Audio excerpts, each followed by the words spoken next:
Sepak bola Indonesia kembali bergairah. Bukan karena prestasinya, melainkan karena terpilihnya Ketua Umum baru Erick Thohir yang baru aja dilantik kemarin. Terpilihnya Erick Thohir menambah daftar pengusaha yang terjun ke olahraga ini. Tapi Erick Thohir bukan pengusaha yang pertama kali ngurus sepak bola. Terus yang pertama kali siapa ayo?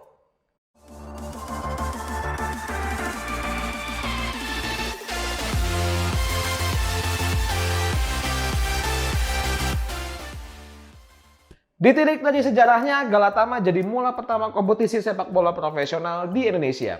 Ketika klub-klub di Liga Perserikatan masih mengandalkan anggaran belanja pemerintah daerah, klub di Galatama malah sebaliknya. Klub-klub macam Arema, Arseto Solo, Niak Mitra, Petrokimia Putra didanai oleh pengusaha-pengusaha atau industri-industri yang pimpinannya gila bola. Sebut saja waktu itu ada Arseto Solo yang dimiliki oleh keluarga Cendana saat itu, yaitu anaknya Pak Soeharto tuh, Ari Sigit Soeharto. Baru pada 2011 lalu melalui Permendagri nomor 1 tahun 2011, APBD dilarang untuk membiayai klub-klub sepak bola di Indonesia. Ini jadi pijakan awal industri sepak bola di Indonesia. Klub-klub teras dan legendaris macam Persebaya, Persija, Persib, Persis Solo, PSM Makassar yang kita kenal saat ini nggak lagi tuh didanai oleh APBD, tapi dibiayai oleh pengusaha-pengusaha top di Indonesia. Belakangan muncul klub-klub baru macam Rans FC dan Dewa United yang katanya didanai oleh sultan-sultan baru di Indonesia. Contohnya ya semua tahu Raffi Ahmad yang punya Rans FC. Tapi sebenarnya sih nampaknya Raffi Ahmad bukan real sultan di sepak bola Indonesia ya. Ya kalau dilihat dari penelusuran kami sih agak sulit untuk mengecek kekayaan Raffi Ahmad. Secara dia juga bukan publik yang harus menyetorkan laporannya. Kalau misalnya mau lihat soal laporan kekayaan Raffi Ahmad dan dugaannya bisa cek di banyak konten-konten YouTube lainnya deh. Cek aja, pasti nemu kok. Pertama kali melantai di bursa saham, saham Bali United dengan nama Bola ini langsung melejit naik 69,14%. Kalau dilihat dari grafiknya sih saham bola di bursa efek ini terbilang fluktuatif tergantung kondisi liga di Indonesia. Kayaknya sih gitu. Saham sebesar 51,9% dilepas Bali United ke publik. Sisanya nama Peter Tanuri jadi pemegang saham individual terbesar di klub yang baru back-to-back juara Liga 1 ini. Saham sebesar 39,85% atau sekitar 2,3 miliar lembar saham Bali United. Kemarin sih gua cek harga saham per lembarnya seharga Rp208. Coba dikali 2,3 miliar tadi. Jawabannya sekitar 500 eman ya saham Peter Tanuri di Bali United itu.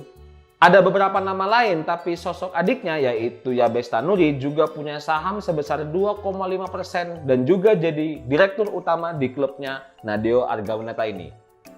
Sebenarnya Tanuri CS nih punya usaha apa sih sampai bisa 530 miliar ngechip di Bali United?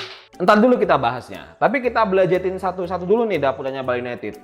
Klub berjuluk Serdatu Tritatu ini punya aset yang gede banget dibanding klub Liga 1 lainnya.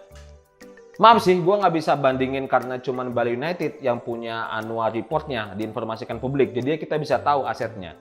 Ya karena Bali United juga udah go public sih, jadi mereka juga berhak ngasih tahu ke masyarakat terkait annual report laporan keuangan mereka.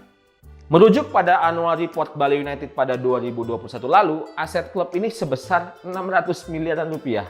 Angka itu naik dari tahun sebelumnya sebesar 400 miliaran.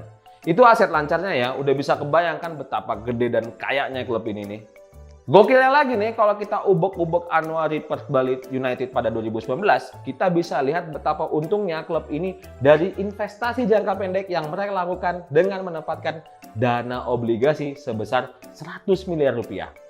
Hanya dalam kurun waktu beberapa waktu aja, dana obligasi itu berkembang menjadi 104 miliar rupiah, yang artinya ada keuntungan 4 miliar yang didapatkan Bali United dari praktek bisnis ini.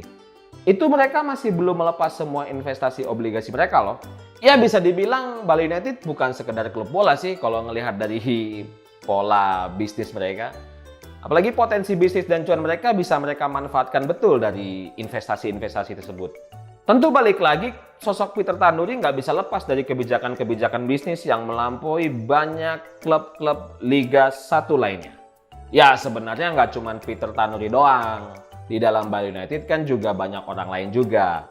Namun, jika kita tracking sumber kekayaan Peter Tanuri berasal, ada 4 perusahaan besar. Yang pertama ada PT Buana Capital Sekuritas. Di perusahaan itu Peter jadi komisaris utamanya.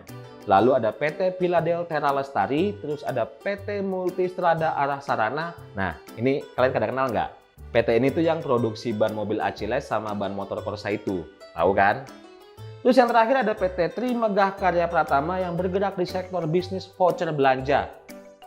Kalau cari voucher belanja ke situ aja tuh. 4 perusahaan ini disebut oleh media IDX Channel menjadi sumber kekayaan dari seorang Peter Tanuri. Dari 4 bisnis ini aja, Peter Tanuri bisa ngecip duit sebesar 500-an M tuh di Bali United. Teman-teman gue aja nih udah kerja 5 job dalam sehari aja, belum tentu dalam sebulan bisa beli iPhone 14 Pro. Kesian ya, beda banget sama Peter Tanuri. Ya itulah kiprah Peter Tanuri dan istana sepak bolanya yang bernama Bali United. Doi invest duit sebanyak itu, apakah bisa nambah keuntungan? Kalau gua cek dari laporan Bali United Annual Report tahun 2021, disebutkan dalam catatan laba rugi ada sekitar 190-an miliar komprehensif yang dapat diatribusikan kepada pemilik entitas induk.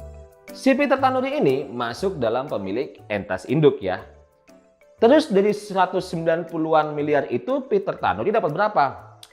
Jawabannya gini, tergantung hasil keputusan rapat umum pemegang saham atau yang kita kenal dengan RUPS.